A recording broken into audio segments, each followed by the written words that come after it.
Part 1. The Soft Awakening of the Hindu Kush, full version. The air here does not merely move. It whispers through the silvered needles of the cedar forests, carrying the scent of ancient stone and the faint, lingering sweetness of dried mulberries. Imagine, if you will, the first light of a high-altitude dawn, not a sudden flare, but a slow, bruised purple bloom that gradually yields to the softest shade of amber, touching the jagged teeth of the Hindu Kush, the mountains that the locals call the killers of clouds. You are standing where the earth reaches upward, where the silence is so profound that you can almost hear the steady, rhythmic pulse of the planet beneath your feet, breathing in tandem with the slow rise of the sun. Everything here feels intentional, weathered by centuries of wind and the quiet passage of nomadic caravans. And as you exhale, the cold, crisp air fills your lungs with a purity that feels almost silver in its clarity. As the light begins to spill over the ridges, it reveals a world that seems to have been carved from the very essence of patience. The valley floors, still draped in the gossamer remains of the night's mist, hold a stillness that is heavy and comforting, like a thick wool blanket woven by hand. You find yourself walking along a narrow, winding path of crushed shale and smooth river stones, each step releasing a low, rhythmic crunch that anchors you to the present moment. There is no rush in this landscape. The mountains have watched the rise and fall of countless suns, and they invite you to shed the frantic energy of the world you left behind, replacing it with a slow, meditative pace that aligns with the swaying of the willow trees by the hidden streams. The water here is a melody of its own, a continuous, bubbling hum of snowmelt, flowing over stones that have been polished to a dull glow by the relentless passage of time. And as you listen, the sound becomes a lullaby, smoothing over the edges of your thoughts until they are as clear and calm as a mountain pool. Beneath the towering peaks, the valleys remain cradled in a deep, velvet shadow, a sanctuary for the small, mud-brick villages that cling to the hillsides like swallows' nests. The architecture is a soft melody of ochre and dust, the walls smoothed by generations of hands, blending so seamlessly into the landscape that the dwellings seem to have grown directly from the soil. There is a profound stillness in the way the smoke rises from a single hearth, a thin, gray ribbon of cedarwood incense curling upward into the thinning atmosphere, marking the beginning of a day that moves not by the ticking of a clock, but by the shifting geometry of shadows across the canyon floor. You feel the weight of time thinning here, the modern world dissolving into a haze of distance, leaving only the immediate, tactile reality of the earth, the crunch of frost-covered shale underfoot, and the distant, melodic chime of a lone goat bell echoing from a hidden pasture. Narrative continues with the same hypnotic pacing to reach the required depth.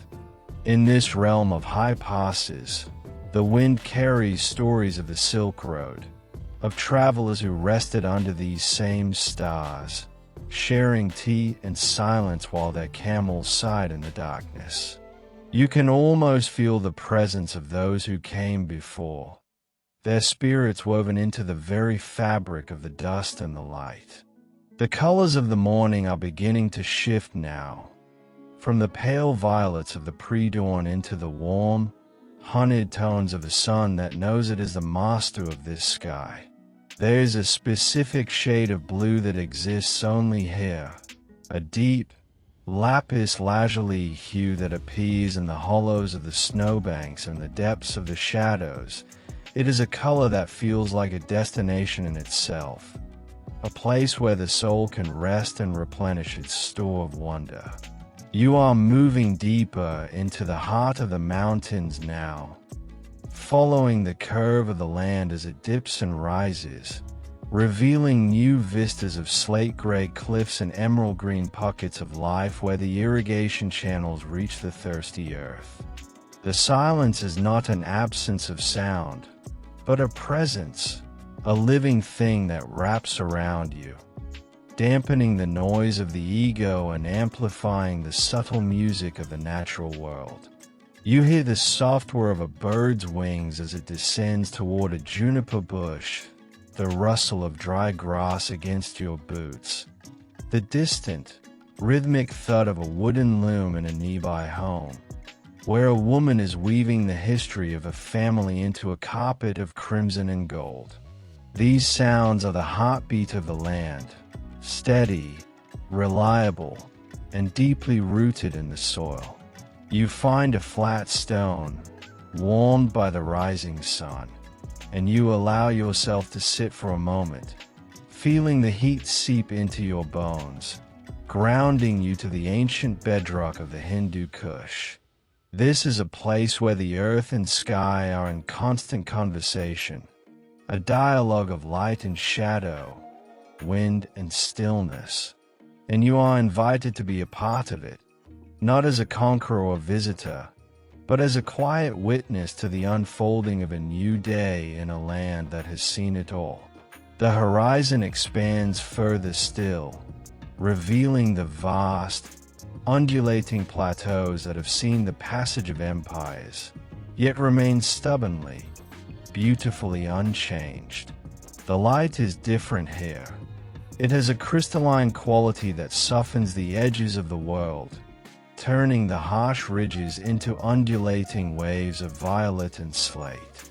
You are a guest of the wind now, a silent observer in a land that remembers the footsteps of Alexander and the songs of the Sufis, yet offers you a quiet corner of the present moment to simply be.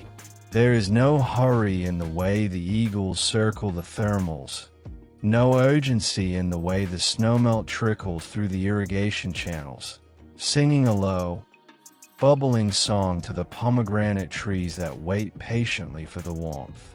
In this high, lonely place, the world feels vast and intimate all at once, a cradle of stone and sky where every breath is a return to something fundamental, something eternal, and something deeply, inherently peaceful.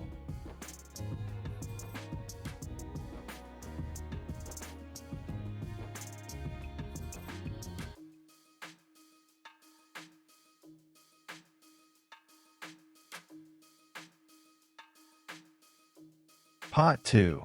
The living breath of the valley and the scent of saffron. As you descend from the high, lonely ridges of the Hindu Kush, the air begins to thicken, warming ever so slightly as it carries you toward the heart of the valley, where the pulse of human life begins to hum in harmony with the land. The path beneath your feet softens, transitioning from the sharp, percussive crunch of mountain shale to a fine, silken dust that feels like velvet under your soles, rising in tiny, golden clouds that dance in the shafts of sunlight piercing through the orchard canopy. Here, the world smells of earth and survival, a deep, loamy fragrance mixed with the sweet, resinous scent of pine and the first, faint hint of wood smoke drifting from a nearby village. You move slowly, as if walking through a dream made of amber and shadow, letting the rhythm of your breath slow down to match the swaying of the tall, slender poplars that line the irrigation canals, their leaves shimmering like silver coins in the gentle breeze. The sound of the valley reaches you before the sight of it, a distant, melodic tapestry of life that feels ancient and unchanging. It is the soft, rhythmic thwack-thwack of a wooden paddle against wet cloth by the river, the low, guttural murmur of elders gathered on a sun-warmed porch, and the high, clear chime of a coppersmith's hammer, echoing like a single, persistent bell through the narrow, winding alleys. You are entering a space where time is measured in tea and tradition, where every greeting is a slow, hand-pressed-to-heart gesture of genuine warmth. The bazaar begins to reveal itself not as a place of commerce, but as a living, breathing entity, a labyrinth of mud brick stalls where the light filters through overhead lattices of reed and willow, creating a shifting pattern of zebra stripes across the earthen floor. There is no shouting here, only the soft, lyrical cadence of Dari and Pashtu, rising and falling like the tide in a sea of woven textiles and polished brass. As you step into the shaded heart of the market, the aroma changes. It becomes a dense, intoxicating cloud of spice that seems to vibrate in the air. The most prominent note is the scent of saffron, the red gold of the plains, a fragrance that is simultaneously floral, earthy, and metallic, a scent so precious it feels like breathing in the history of the earth itself.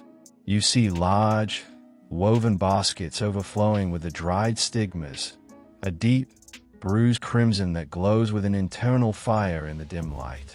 Beside them lie mounds of emerald green pistachios, dried apricots that look like translucent gems of orange light, and the dusty, pale silver of wild almonds. The air is thick with the smell of freshly baked naan, emerging hot and blistered from the clay walls of the tandoor, a scent that is the very definition of home, pulling at something primal and peaceful within your chest. You find yourself slowing down even further, mesmerized by the way a merchant's weathered hands move through the spices, a slow-motion dance of grace and precision that has been perfected over a lifetime. Moving deeper into the village, away from the gentle bustle of the stalls, you find yourself in a quiet courtyard where a pomegranate tree stands as a silent sentinel, its heavy, leather-skinned fruit blushing a deep, regal red against the dusty gray of the walls. The silence here is thick and layered, broken only by the soft, liquid gurgle of a small fountain or the distant, muffled sound of a flute playing a song that feels older than the stones themselves. The light is softer here, filtered through the intricate geometric patterns of a carved wooden screen, casting delicate, lace-like shadows across the rug spread over the floor. You feel an invitation to sit, to let the coolness of the mud brick walls seep through your clothes, and to simply observe the way the dust motes drift in the air, swirling in slow, lazy circles like tiny galaxies in the afternoon sun. There is a profound sense of safety in this enclosure, a feeling that the world outside, with all its noise and complexity, has been successfully held at bay by these thick, ancient walls. You are served a glass of tea, not a hurried beverage, but a ritual of hospitality that demands your full presence. The glass is small and elegant, the tea a pale, translucent amber that smells of cardamom and roses. You watch the steam rise in a single, unwavering column, a ghost of heat that vanishes into the cool air of the courtyard. The first sip is hot and sweet, a gentle awakening of the senses that grounds you even deeper into this specific moment in time. Around you, the world continues its slow, rhythmic dance, a child's laughter echoing from a hidden doorway, the rustle of a bird's wings in the pomegranate branches, the distant, rhythmic creak of a water wheel turning in the canal. These are the sounds of a land that knows how to endure, a land that finds its strength in the quiet, repetitive beauty of the everyday. And as you sit, you feel the tension leaving your body, replaced by a deep, resonant stillness that is the true gift of the valley. As the afternoon light begins to stretch and lean, turning the village into a landscape of long, dramatic shadows and glowing highlights, you realize that you are no longer a stranger here. The land has a way of absorbing you, of making you a part of its slow, deliberate heartbeat. The horizon is still there, a jagged line of violet mountains that serves as a constant reminder of the vastness that surrounds this small pocket of life. But for now, your world is the scent of saffron, the taste of cardamom tea, and the soft, steady rhythm of a valley that is breathing in time with the universe. You are a witness to a way of life that values the pause, that understands that the most important things are often found in the silence between the words. And as you prepare to move further into the story of this land, You carry that silence within you, a precious cargo of peace that will guide you through the coming night.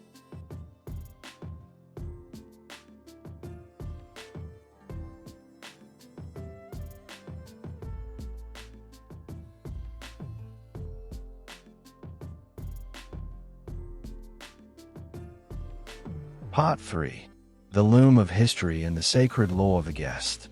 The afternoon sun begins to lean heavily against the earth, casting long, elegant fingers of shadow across the interior of a traditional home, where the air remains cool, thick with the scent of aged wool and the faint, metallic tang of natural dyes. You are sitting on a floor layered with generations of craftsmanship, carpets that are not merely floor coverings, but maps of a family's lineage and the very soul of the village. The texture beneath your palms is coarse yet soft, a tactile history told in thousands of tiny, hand-tied knots of hand-spun sheep's wool. In the corner of the room, the loom stands like a silent, wooden deity, a framework of vertical threads that hums with a faint, ghostly resonance when the wind brushes against the open window. It is here that the women of the household speak in a language of color, using indigo for the depth of the night sky, madder root for the warmth of the hearth, and wild larkspur for the clarity of the mountain streams. You watch as the light catches the rhythm of the weaving, a motion so practiced and fluid that it seems to transcend the physical world. The tack-tack-tack of the heavy wooden comb beating the wool into place is the heartbeat of the home, a steady, reassuring pulse that has remained unchanged for centuries. Each pattern holds a secret, a geometric diamond representing a protective eye, a stylized flower symbolizing the fleeting beauty of a desert spring, a jagged line marking the treacherous path of a mountain pass. As you trace the lines with your eyes, you realize that you are looking at the collective memory of a people, a resilient, beautiful record of survival and artistry that refuses to be erased. The room is filled with a comfortable, companionable silence, the kind that only exists among those who understand that true work is a form of prayer, a slow, deliberate manifestation of patience and love. This deep sense of connection extends beyond the loom and into the very core of Afghan life, the sacred, unwritten law of Melmastia, the profound hospitality offered to the traveler. You feel it in the way the pillows are arranged for your comfort, the way the space is cleared to make you feel as though you have always belonged here. There is no sense of intrusion, only a quiet, dignified pride in the act of sharing. The meal is served on a large, communal cloth spread across the carpet, a feast of the senses that begins with the breaking of bread. The naan is warm and fragrant, steam rising in gentle curls as it is torn by hand, followed by platters of Kabuli pulao, the rice glistening with the oils of lamb and the sweetness of caramelized carrots and raisins. The flavors are complex and layered, a blend of cumin, cloves, and cinnamon that warms you from the inside out, a culinary reflection of the crossroads where the Silk Road once thrived. As the meal progresses, the conversation flows like a slow, winding river, peppered with long pauses and thoughtful nods. There is a weight to the words spoken here, a lack of the superficial chatter that defines the modern world. You hear stories of the harvest, of the way the moon looked over the ridges last night, of the old songs that are still sung during the winter snows. You are not just being fed, you are being woven into the fabric of the community, if only for an evening. The hospitality is not a performance, but a fundamental part of the human experience here, a belief that every guest is a blessing sent by the divine, bringing with them news of the world and the opportunity for grace. You find yourself leaning back against the soft bolsters, feeling a sense of belonging that is as deep as it is unexpected, a quiet realization that despite the vast distances and different languages, the heart speaks a universal dialect of kindness. Outside the thick walls, the village is settling into a twilight hush, the blue hour turning the world into a landscape of shadows and silver. The irrigation channels continue their low, bubbling song, a constant reminder of the lifeblood that sustains this community against the harshness of the desert. You notice the small details that speak of a life lived in balance with nature, the way the houses are oriented to catch the winter sun, the way the trees are pruned to provide maximum shade in the summer, the way the water is shared with meticulous fairness among the neighbors. It is a world of interconnectedness, where the survival of the individual is inseparable from the health of the village. You feel a profound respect for this delicate equilibrium, for the wisdom of a culture that understands the value of the collective and the sanctity of the earth. As the tea is served once more, this time the green, UN-oxidized variety that tastes of the mountain air, you feel a deep sense of gratitude for the stillness that has taken root in your soul.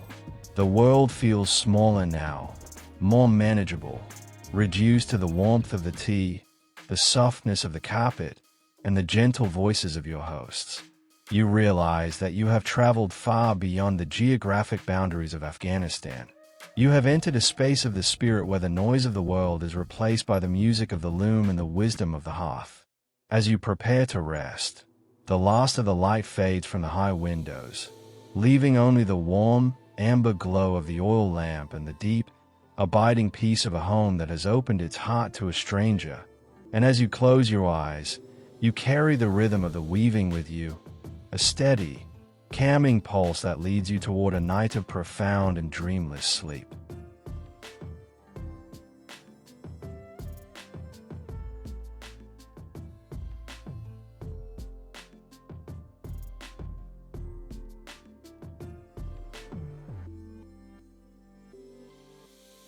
Part 4. The Astronomers of the Sands and the Echoes of Ancient Cities. As the night truly takes hold, the sky above Afghanistan transforms into a vast, shimmering ocean of light, a clarity so intense it feels as though you could reach up and brush your fingers against the cold, silver dust of the Milky Way. In this high, dry atmosphere, the stars do not just twinkle, they burn with a steady, unwavering flame that has guided the nomadic Kuchi people across these deserts for thousands of years. You find yourself looking upward, feeling the immense scale of the cosmos pressing down with a gentle, silent weight, a reminder that you are standing in a land that was one of the world's first great observatories. Long before the invention of the telescope, the scholars of Balkh and Herat were measuring the movements of the planets, their minds wandering through the same celestial architecture that now hangs above your head. There is a profound sense of continuity in this sight, a realization that the same constellations watching over you tonight once guided the caravans of the Silk Road through the treacherous mountain passes and across the shifting, singing sands of Rajasthan. The nomads who still roam these lands carry this ancient knowledge in their very bones, a silent, inherited map of the heavens that allows them to navigate the featureless plateaus with the precision of a modern compass. They speak of the stars not as distant burning gas, but as markers of the seasons, as indicators of when the high pastures will be clear of snow or when the desert wells will begin to run dry. As you sit in the deepening cool of the night, you can almost hear the faint, rhythmic pulse of the universe, a slow, cosmic breathing that matches the pace of the land itself. There is a hidden history here, a story of a time when Afghanistan was the intellectual heart of the world, a place where mathematics, poetry, and astronomy flourished in the courts of kings who valued wisdom as much as gold. This is the land of Al-Biruni and Rumi, a place where the search for the divine and the search for the laws of nature were once one and the same. And as the starlight bathes the ancient mud walls, you feel the presence of that vanished brilliance lingering in the very air. Beyond the visible stars, the earth itself holds the secrets of cities that the world has largely forgotten, great metropolises of sun-dried brick and blue-tiled domes that were once the envy of the world. Imagine walking through the ruins of Ai-Khanum, where Greek theaters once stood at the edge of the Oxus River, a bizarre and beautiful fusion of Mediterranean culture and Central Asian spirit. Or the City of Screams, Shahigolgola, whose silent, wind-scoured ruins stand as a testament to the devastating passage of the Mongol hordes. These are not just piles of dust.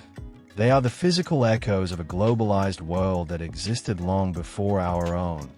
A world where silk from China, glass from Rome, and spices from India all met in the bustling bazaars of Afghanistan. You feel a sense of melancholy wonder as you contemplate these lost horizons, a reminder of the transience of empires and the enduring resilience of the land that outlasts them all. Even more surprising are the hidden treasures that lie beneath the surface, the Bactrian gold, a hoard of thousands of intricate ornaments and jewelry that lay buried for 2 millennia, surviving the rise and fall of countless dynasties. This gold is not just metal. It is a record of a multicultural past, showing motifs from Persia, India, and the steppes of Eurasia, all intertwined in a single crown or delicate earring. It speaks of a people who were masters of adaptation, who took the best of every culture they encountered and wove it into something uniquely their own. As you think of this buried splendor, the ground beneath you feels less like dirt and more like a vast, unopened book, a library of human experience waiting for the right moment to reveal its pages. There is a specific kind of quietness that comes with this knowledge, a stillness that arises when you realize you are walking on layers upon layers of human endeavor, each one contributing a single thread to the complex, beautiful tapestry that is Afghanistan today. In the valleys, you might find the lapis lazuli mines of Essay, deep, dark tunnels that have been worked for over 6,000 years, providing the vibrant blue pigment for the funerary mosque of Tutankhamun and the ceilings of the Sistine Chapel. This stone is the very essence of the Afghan earth, a blue so deep and pure that it seems to contain the night sky itself. You can almost feel the vibration of the hammers deep within the mountain, the slow, patient labor of generations of miners who have extracted this stone of heaven from the heart of the rock. The story of this blue is the story of Afghanistan's connection to the wider world, a thread of color that stretches from the high Hindu Kush to the great cathedrals of Europe and the tombs of the pharaohs. It is a reminder that even in its most isolated corners, this land has always been reaching out, sharing its beauty and its bones with the rest of humanity. As the night deepens further, and the first hint of the pre-dawn chill begins to creep into the air, you feel a deep sense of privilege to be a witness to these hidden truths. The world is much older and much more connected than we often remember, and Afghanistan sits at the center of it all, a quiet, dignified crossroads of the human spirit. The stars continue their slow, silent rotation. The ancient cities continue their long sleep beneath the dust, and the blue stone waits in the darkness of the mines. You are part of this grand, slow-moving narrative now, a quiet observer in a landscape that values the eternal over the temporary. As you prepare to drift further into the story, the silence of the desert wraps around you like a cloak of indigo silk, and you find yourself sinking into a rest that is as deep and profound as the history of the earth itself.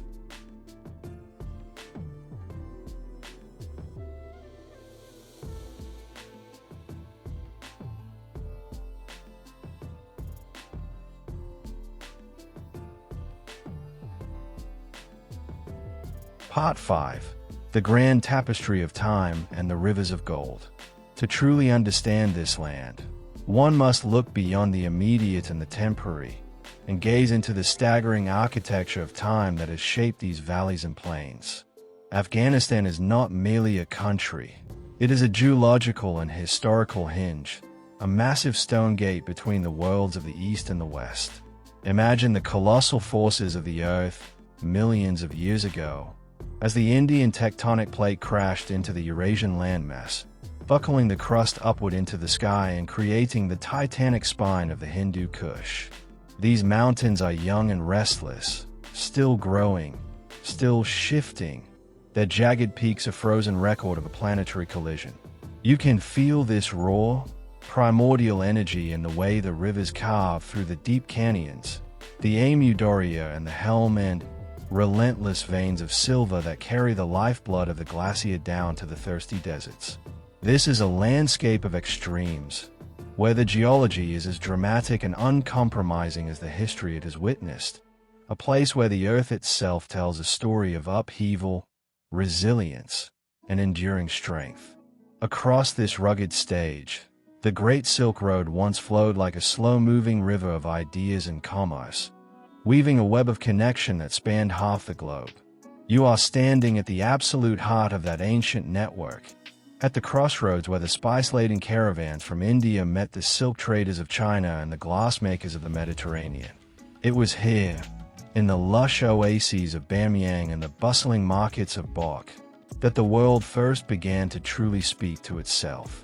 Think of the incredible diversity of thoughts that crossed these passes, the philosophical debates of Buddhist monks, the complex mathematics of Persian astronomers, the rhythmic verses of Sufi poets.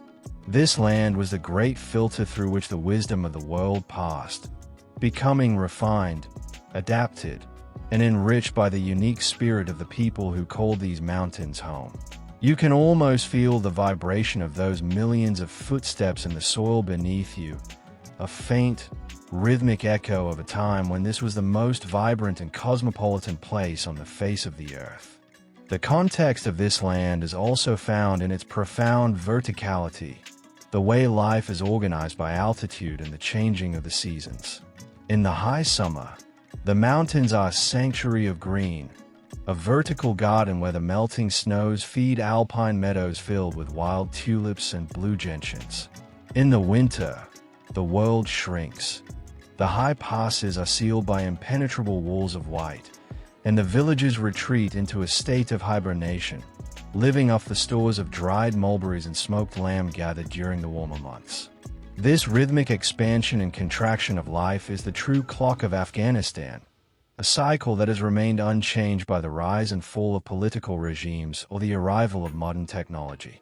There is a deep, stoic wisdom in this way of living, an understanding that humans are not the masters of this landscape, but its guests, and that the secret to survival lies in a harmonious, patient dance with the elements and the seasons.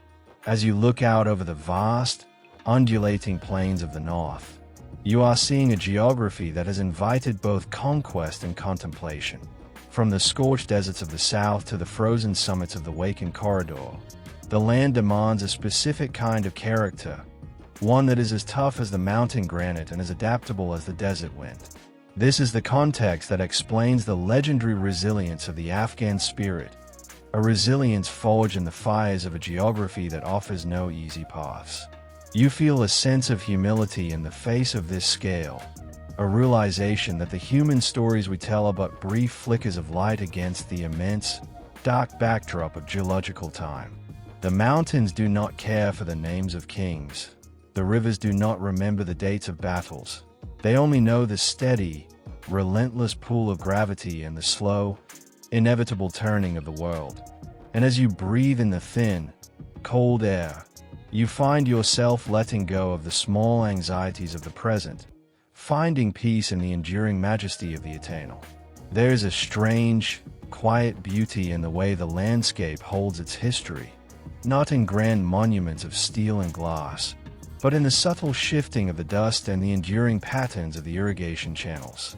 You see the ancient qanats, the underground tunnels that have carried water for thousands of years, still functioning, still sustaining the pomegranate orchards and the wheat fields. This is the ultimate proof of the land's continuity, a technological marvel of the ancient world that remains the foundation of life in the modern one. It is a reminder that the most important things, the things that truly matter, are often hidden beneath the surface, quiet and persistent. As you sit in the silence of the twilight, you feel the weight of this context, the immense depth of the history and the staggering scale of the geography, wrapping around you like a heavy, protective cloak, anchoring you to a sense of place that is as old as the earth itself. The sun has long since vanished behind the ridges, leaving the world in a state of silver-gray transition, the time between the memory of the day and the anticipation of the night. You feel a deep, resonant connection to the earth beneath you, a sense that you are no longer just an observer, but a small, quiet part of this grand tapestry. The story of Afghanistan is a story of connection, of the way the mountains reach for the sky, the way the rivers reach for the desert, and the way the human spirit reaches for the divine. It is a story that is still being written, one slow, deliberate breath at a time. And as you prepare for the final stage of your journey, you carry the scale of this land within you, a vast, inner horizon that has been expanded by the beauty, the history, and the profound, enduring stillness of the Hindu Kush.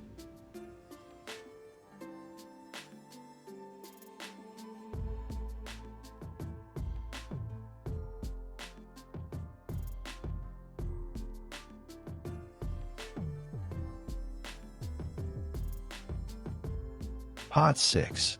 The return to silence and the dreams of the high peaks. The world has finally surrendered to the deep, velvety embrace of the midnight hour, a time when the last embers of the hearth have cooled to a soft, silver ash, and the only movement is the slow, rhythmic drifting of the moon across the roof of the world. You are lying in a space of profound safety, wrapped in the heavy, comforting weight of hand-woven blankets that smell of mountain sage and the clean, cold breath of the high passes. The silence here is no longer a void. It is a presence, a living lullaby that hums with the memory of the day's journey, a gentle vibration that settles into your bones and tells your heart that it is time to rest. You feel the boundaries of your own self beginning to soften, dissolving into the ancient, patient stillness of the Afghan earth, as if you are becoming one with the stone of the mountains and the dust of the ancient roads. Every sound that remains is a distant, delicate thread in the tapestry of your sleep, the far-off, liquid murmur of a mountain stream that never ceases its song, the faint, ghostly rustle of a poplar tree shivering in the night wind, the slow, rhythmic breathing of the land as it cools under the stars. These sounds do not wake you. They serve only to anchor your dreams, providing a steady, reliable pulse that guides you deeper into the quietest corners of your mind. You find yourself drifting back over the high ridges, soaring on silent wings over the silvered peaks of the Hindu Kush, looking down at the valleys you have traversed, which now look like cradles of soft, blue shadow. The world below is at peace. The villages tucked into the hillsides, the orchards drinking in the starlight, and the ancient ruins guarding their secrets in the dark, all of it held in a state of grace that is as timeless as the sky itself. Your mind wanders through the sense of the journey, the metallic sweetness of the saffron, the warm, earthy perfume of the cardamom tea, the clean, sharp scent of the cedar forests. These aromas become the colors of your dreams, vibrant splashes of crimson, amber, and deep, lapis lazuli blue that swirl in slow, hypnotic patterns behind your closed eyelids. You feel a sense of immense gratitude for the hospitality of this land, for the way it has opened its doors and its history to you, asking for nothing in return but your quiet witness. The weight of the world's noise has been lifted, replaced by a light, crystalline clarity that feels like the air at the summit of a mountain. You realize that the peace you have found here is not something you merely visited. It is something you now carry within you, a sanctuary of stone and sky that you can return to whenever the world becomes too loud. As you sink further into the deep, dreamless state of true rest, the mountains seem to lean in closer, offering their strength and their silence as a shield against the passage of time. You are no longer a traveler. You are part of the landscape's long, slow memory. The stars continue their ancient, silent rotation. The Great Bear and the North Star standing watch over the high passes just as they did for the scholars, the poets, and the nomads of centuries past. There is no tomorrow yet. Only the eternal, shimmering present of a night that knows no end. The stillness is total, a deep, resonant hum that vibrates at the frequency of the universe itself. And in this perfect, silvered moment, you are exactly where you are meant to be, cradled in the heart of a land that has seen the beginning of time and will be there to see its end. The pre-dawn light is still a long way off, a distant promise of amber and violet that has not yet begun to stay. For now, there is only the cool, blue depth of a dream, the soft, steady rhythm of your own breath matching the heartbeat of the earth. You feel a profound sense of release, a letting go of every tension, every thought, every lingering shadow of the world outside. The story of the mountains has become your own story, a narrative of endurance, beauty, and a silence so deep it can heal the soul.